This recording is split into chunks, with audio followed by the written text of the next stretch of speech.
ce feu-là en fait sur toi, de vouloir avoir le record du monde ou accéder à une performance bien particulière? Pour moi, le premier but ici, c'était en fait faire l'expérience de ce canal parce que ça glisse tellement plus rapide que n'importe où d'autre au monde. Ici, les performances 45 nœuds, c'est oh, j'ai fait que 4 fois, 5 fois 45 nœuds et partout d'autre au monde, c'est pratiquement impossible de le faire. Donc, c'était d'abord de venir et de faire cette expérience. Évidemment, j'aimerais bien battre le record d'Angleterre, les 50 nœuds, et puis après voir jusqu'où je peux aller. Et toi Thierry? Ben moi, j'avais laissé tomber la vitesse déjà depuis 10 ans, mais en voyant les performances faites ici, je me suis remis au boulot, quoi. Donc je me suis réentraîné, repris du matériel. Vraiment, je n'avais pas touché le gun depuis 10 ans. Donc au mois d'avril, j'ai recommencé, ça m'a fait drôle, mais les sensations, les premières sensations sont vraiment exceptionnelles, quoi. L'accélération, c'est terrible. D'accord. Terrible. Et Eric, toi, en fait, est-ce que tu retrouves cette motivation qui t'a animé dans les années 80? Oui, en fait, c'est différent maintenant, avec beaucoup plus d'expérience, mais c'est surtout de venir sur un plan d'eau qui est vraiment un niveau qui est plus haut qu'on n'a jamais eu. D'accord, d'accord. Toi aussi, Thierry, c'est pareil? Oui, bah, le plan d'eau, évidemment, c'est ce qui nous a fait prendre notre décision de venir. D'accord.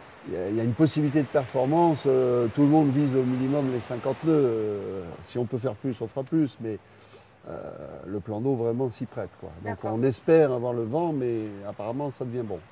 Cool. Eric, quand tu repenses aux années 80, en fait, est-ce que tu te battais avec les bonnes armes, tu penses, ou tu aurais pu faire mieux avec d'autres choses, ou tu penses que c'est déjà énorme avec ce que tu avais à ce moment-là?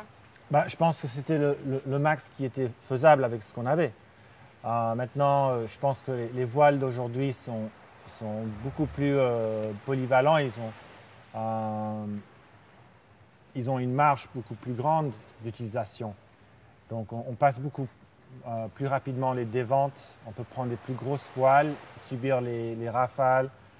Donc, en moyenne, je pense que les voiles sont plus rapides. Et puis ensuite, les planches, ben, tout a évolué. Les ailerons, tout. Et même juste dans les 2 dernières années, avec les gens spécial Uber Eats, les planches, les ailerons, tout ça, ont fait une autre évolution encore. D'accord. Et toi Thierry, est-ce que tu subis un énorme changement dans ton équipement? Oui, évidemment, par rapport à mon dernier record en 1993, il y a 21 ans, où j'avais une 4 mètres carrés 70 et en planche c'est déjà à peu près similaire, mais l'aileron, ce n'était pas des ailerons asymétriques. Évidemment, c'est surtout la voile qui a beaucoup évolué. On tient des voiles plus grandes, hein, dans un vent identique, quoi. Voilà, donc le matériel aujourd'hui est plus abouti, il n'est peut-être pas encore parfait, mais on voit que les performances ont progressé, donc c'est qu'il y a une évolution dans le matériel aussi. Et toi Eric, qui participe au développement de cet équipement-là, en fait, est-ce que peut-être tu peux exprimer synthétiquement en fait, ce qui pour toi devrait être évolué maintenant pour pouvoir s'approcher des records des kitesurf en fait? Ben, pour viser le prochain grand, la prochaine grande barre, c'est les 60 nœuds. Ouais. Et de là, on regarde à des ailerons à cavitation, des ailerons qui peuvent fonctionner dans la plage de cavitation, en fait. D'accord. Mais je pense qu'il va falloir une évolution en matériel et en canal en même temps. C'est vrai. Toi Thierry, est-ce que tu as des idées ou est-ce que ça t'ouvre des portes dans la tête en fait au niveau du matériel? Ouais, moi je suis plutôt au bout de ma carrière, même je l'ai dépassé. Hein, donc il y a 40 ans que je fais de la planche à voile. Donc c'est un dernier coup pour moi. Je vais essayer de me remettre en forme au maximum. Ouais.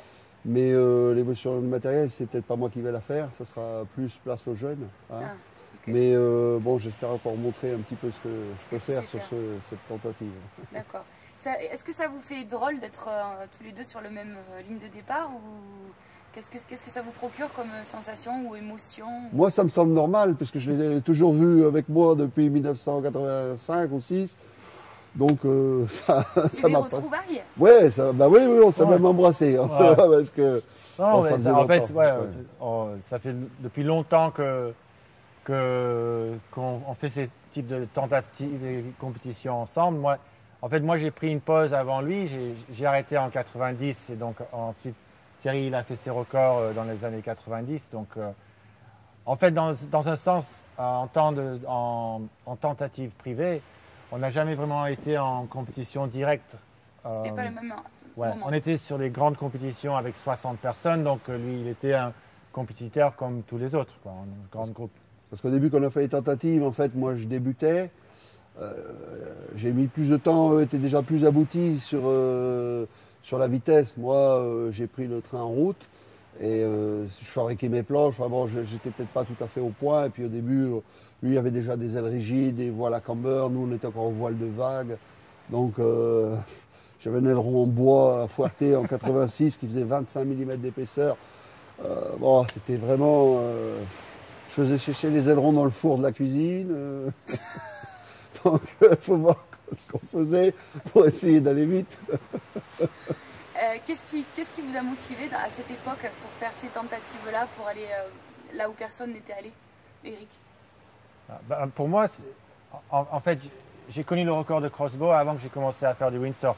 En petit garçon, 10, 11, 12 ans, je suivais ça. Les années 70. Et ensuite, quand j'étais windsurfer et Fred Haywood avait battu les 30 nœuds, et je me suis dit, pourquoi pas 36 nœuds, pourquoi pas crossbow, et pourquoi pas les 40 nœuds. Et donc en fait, moi, j'ai visé un goal assez précis. Pour moi, c'était crossbow, c'était le bateau. Je voulais battre le bateau. D'accord. Et toi, Thierry, qu'est-ce qui s'est passé dans les années 90 pour que tu puisses t'engager? Quand j'ai commencé à me faire des customs en 82 avec un pote, il m'a dit: qu'est-ce que tu veux faire, de la vague ou de la vitesse? J'ai dit: de la vitesse. Moi, c'est ça qui allait vite. Déjà, dès le premier custom, l'objectif c'était d'aller vite. Donc, je suis resté sur cet objectif-là. Voilà. Je n'ai pas changé de ma carrière. Allez vite. Allez vite. Et qu'est-ce qui a fait que tu t'es voulu pousser jusqu'à faire une tentative de record, quoi? Parce que disons que j'étais entraîné un petit peu dans le mouvement, les autres faisaient, j'ai dit pourquoi pas moi aussi. Je voyais que certains ont réussi, donc je me dis j'ai peut-être le potentiel de réussir. D'accord. Alors moi il fallait que je travaille, j'avais déjà une famille à faire vivre, donc c'était compliqué pour moi d'arriver sur les compètes alors que j'avais très peu navigué, mais toujours le but, puis une fois qu'on est entraîné dans le mouvement, on trouve un peu de sponsor et puis on essaie de faire encore mieux et puis bon ça se fait quoi. D'accord. C'est enclenché. Là, pour venir à Luderitz, comment vous vous êtes entraîné, Eric, par exemple? Toi, qu'est-ce que tu peux dire de ta préparation pour venir ici aujourd'hui? Moi, je me suis dit, je vais aller light. Donc, j'ai fait du vélo toutes les semaines, j'ai pas bu de bière. Donc, j'ai descendu à 70 kilos et je me suis dit, bon, je vais être hyper en forme, pouvoir faire nerveux, faire beaucoup de run. Après, je suis arrivé ici, en fait, tout le monde qui va vite, il boit beaucoup de bière. Il mange beaucoup. Alors je me suis dit peut-être j'ai merdé un peu sur l'entraînement, mais bon, voilà. Toi Thierry, non? Non, pour moi l'entraînement, évidemment ça a été de reprendre un peu la muscu. Et je me suis mis au vélo aussi depuis 4 mois. Donc souvent je me lève à 6 heures pour aller faire 22 km à la lampe frontale, parce qu'il fait nuit. Et puis sinon, je fais du paddle avec mon pote Yann, qui est sur la compétition aussi, qui peut faire fort. Et voilà, paddle, planche à voile, et je me suis entraîné un peu sur le 4 aussi. Malheureusement, en septembre, il n'y a pas eu de vent, donc on a manqué un petit peu d'entraînement, mais on est en forme. Super. Eric, pour l'instant, tes sensations finalement, est-ce que c'est ce que tu attendais sur le canal en fait? Comment tu vis la réalité finalement sur le canal? Au premier contact, j'ai trouvé la zone de lancement extrêmement court. Donc ça, c'était le premier choc parce que, je sais pas, sur le vidéo et tout ça, ça avait l'air plus long, la partie du départ avant le virage. Et même entre le virage et la ligne de départ. Et donc ça a été une petite adaptation là pour vraiment être très rapide au départ, dans les footstraps, dans l'arnais, pour vraiment avoir une bonne vitesse d'entrée. Mais ensuite, sensation de glisse incroyable quoi, sur le run. Sensation d'accélération dans la courbe. Et certainement le potentiel d'aller vraiment beaucoup plus vite, quoi. D'accord. Et toi Thierry, même si tu as fait ce que tu as pu avec les conditions qui étaient, quoi, qu'est-ce que tu as vécu en fait, qu'est-ce que tu as senti sur ce canal? Ah bah, les premiers bords, c'est l'accélération, hein, ça c'est C'est clair. l'accélération. Dès qu'on passe le virage, on prend un G, quoi. C'est un G, ouais, voilà, c'est ça. Voilà, ça accélère. Bon, alors l'autre jour il y avait du vent, mais au bout c'était impossible de vraiment d'aller vite, quoi. Mais ouais, on peut retenir ça. L'accélération, c'est monstrueux. Et le canal, quand on accélère fort, il devient vraiment étroit.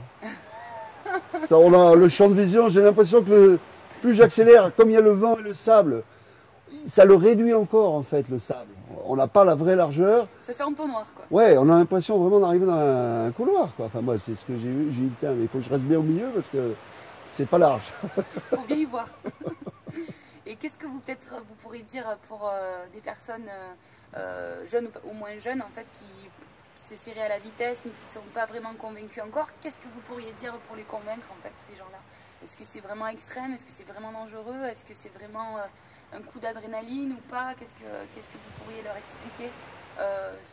Moi, je dirais, entraînez-vous et faites beaucoup de vitesse sur le maximum de différents spots, en fait, pour s'habituer à des conditions différentes. Mais pour ici spécifiquement, c'est en fait d'apprendre à abattre au maximum, c'est-à-dire d'abattre et descendre le plus bas possible dans le vent et même dans du clapot. Et dans le contrôle, ouais. Et ensuite, pour pouvoir maîtriser ces genres d'angles. Ouais. D'accord. Et toi Thierry, qu'est-ce que tu pourrais dire pour motiver quelqu'un? Ah bah, il faut venir, hein. De toute façon, il va falloir remplacer la vieille génération. Donc, nous, on va bientôt arrêter, donc, parce que là, c'est vraiment extrême, hein. C'est pas de la planche à voile loisir. Mais franchement, l'adrénaline, c'est au top, quoi. Ouais, c'est Hein, ça. voilà. Alors même si on ne peut pas venir s'entraîner ici parce que ça fait loin, mais Ouais. vous avez des coins comme à Leucate ou en Bretagne, on peut faire des performances quand même en accélération à 45 nœuds. Déjà, c'est pas mal, hein. Ouais. Ça va déjà hyper vite.